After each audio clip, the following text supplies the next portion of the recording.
In August of 2007, a thick fog clung to the shores of British Columbia. A beachcomber walking the gray coastline noticed a lone running shoe tangled in the kelp. But a chilling discovery awaited inside.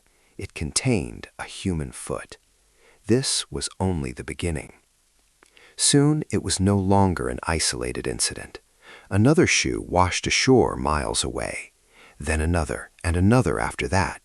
From Vancouver Island down to Puget Sound, a grim map began to form as the count quietly rose past 20. The media descended and public speculation ran wild. Was this the work of a methodical serial killer, or was there something more ancient and indifferent at play? On coastal paths, residents began looking at their own feet with a new sense of unease. The truth, however, would prove to be far stranger, and in many ways more chilling than any fiction. The most terrifying suspect in this case was not a person at all. Inside a sterile forensics lab, the real clues began to surface. In the cold, deep waters of the ocean, the process of decomposition follows a grim and predictable logic. As soft tissues break down, the ankle, a joint designed for articulation, becomes a natural point of separation. When the rest of a body is lost to the depths, the foot often remains perfectly preserved. Modern athletic shoes became the unlikely accomplice. Constructed with lightweight foam and trapped air, they are incredibly buoyant. They become macabre flotation devices, protecting what's inside from the elements and marine predators, carrying their cargo for miles.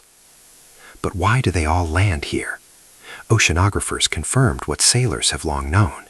The powerful currents and prevailing winds of the Salish Sea create a natural funnel, steering any floating object toward these specific coves and inlets. The pattern wasn't sinister, it was simply physics. With science guiding the investigation, the human stories began to emerge. Professional documentary analysis matched the remains to individuals reported missing from bridges, ferries, and shorelines, names that hadn't been spoken in years. Shoe manufacturing dates helped narrow down timelines.